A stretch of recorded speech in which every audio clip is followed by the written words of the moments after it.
Assalamualaikum warahmatullahi wabarakatuh. Perkenalkan, nama saya Nariswari Hasnan Rohita dengan NPM 220682944 dari kelas Mekanika Fluida 03.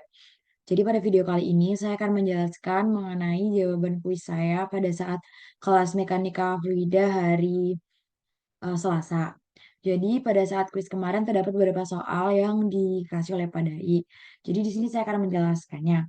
Jadi soal yang diberikan oleh Pak Dai itu mengenai nature atau alam. Jadi menurut pemahaman saya sendiri dan diarahkan oleh Pak Dai untuk menjelaskan apa itu nature, saya menggunakan 5W1H. Yang pertama ada what. Jadi apa itu nature? Nature bisa diartikan sebagai alam. Secara umum, alam mengacu kepada seluruh dunia fisik dan kehidupan secara keseluruhan. Nature atau alam mencakup hamparan luas alam semesta, mulai dari partikel kecil hingga partikel terbesar, serta beberapa organisme yang hidup di planet ini.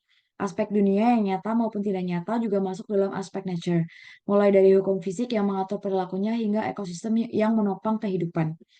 Kemudian selanjutnya ada who, yaitu untuk siapa dan milik siapa alam diciptakan. Tentunya tidak lain dan tidak bukan, alam diciptakan dan merupakan milik semua orang. Dan manusia tentunya memiliki dan harus merasa bertanggung jawab untuk dapat melindungi dan memastikan bahwa alam akan terus bermanfaat. Kemudian ada why, mengapa alam diciptakan dan mengapa alam begitu penting. Tentunya alam sangat penting. Alam merupakan tempat makhluk hidup berkegiatan dan tempat berkelanjutannya ekosistem di bumi ini. Dan alam menyediakan berbagai hal penting yang dibutuhkan manusia, di antaranya udara dan air bersih, makanan, bahan baku, dan keindahan serta rekreasi lainnya yang dapat membantu keberlangsungan hidup manusia dan makhluk hidup lain. Kemudian where, di mana alam dapat ditemukan. Tentunya alam dapat ditemukan dengan sangat mudah karena alam akan ada di sekitar kita mulai dari puncak gunung tertinggi hingga dasar laut. Alam juga terdapat di dalam tubuh kita seperti mikroorganisme yang mencerna dalam tubuh kita. Kemudian selanjutnya ada when, yaitu kapan alam dibuat. Alam telah tercipta sejak awal waktu dan terus berkembang seiring berkembangnya waktu. Dan juga ekosistem yang beradaptasi dengan perubahan kondisi. Kemudian ada how. Bagaimana cara menjaga alam? Menjaga alam tentunya sudah menjadi tanggung jawab kita sebagai makhluk hidup yang juga memanfaatkan apa yang disediakan oleh alam. Dan ada banyak cara untuk melindungi alam dan beberapa contohnya adalah mengurangi polusi, menghemat energi, melestarikan sumber daya alam, dan juga lebih aware untuk melindungi habitat di sekitar kita. Kemudian soal selanjutnya ada how natures work atau bagaimana alam bekerja. Nature atau alam merupakan siklus yang saling terkait dan terdapat beberapa prinsip utama dalam cara kerja alam. Di antaranya yang pertama ada siklus alam. Alam yang terhubung melalui beberapa siklus yang saling terkait seperti siklus air, siklus karbon, siklus nitrogen, dan juga elemen-elemen penting ini terus tersedia untuk kehidupan. Kemudian yang kedua ada interaksi antar organisme. Interaksi dalam alam merupakan simbiosis, predasi, dan parasitisme, dan interaksi ini membantu menjaga keseimbangan dalam ekosistem. Kemudian yang terakhir ada aliran energi. Energi yang mengalir melalui alam dari matahari ke produsen, kemudian ke konsumen, dan akhirnya pengurai. Dan aliran energi ini menopang semua kehidupan di bumi. Contoh. Nah, kemudian selanjutnya, soal selanjutnya itu adalah mengenai contoh soal mekanika fluida yang terkait dengan alam. Jadi saya di sini akan share screen.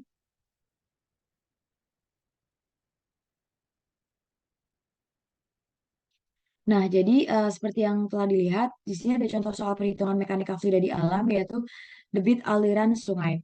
Jadi situasinya kita sedang meneliti kesehatan ekosistem sungai di daerah terpencil.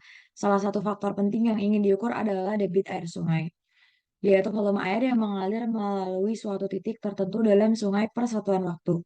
Dan diketahui data yang diketahui merupakan lebar rata-rata sungai yaitu 10 meter, kedalaman rata-rata sungai yaitu 2 meter, lalu kecepatan aliran rata-rata yaitu 1 meter per detik.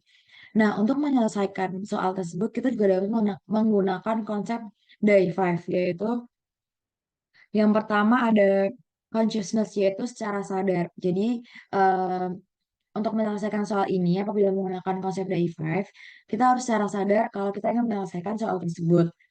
Kemudian selanjutnya ada intention, yaitu menggunakan niat. Jadi selain secara sadar, kita juga harus secara niat akan menyelesaikan permasalahan atau soal tersebut. Kemudian yang ketiga ada initial thinking, yaitu mencari beberapa informasi yang ada. Jadi di soal ini telah diketahui lebar rata-rata, kedalaman rata-rata sungai, dan juga kecepatan aliran rata-rata. Nah, dari informasi tersebut kita dapat menarik, kita harus menggunakan rumus apa. Lalu yang keempat ada idealization, yaitu mencari rumus dari beberapa informasi yang dijabarkan pada poin sebelumnya.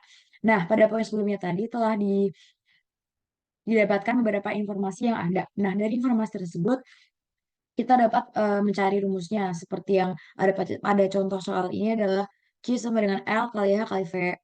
Lalu ada, nah itu nanti selanjutnya pada poin selanjutnya ada interaction itu, yaitu mencari apa yang dipertanyakan dengan memanfaatkan beberapa hal yang telah disebutkan sebelumnya.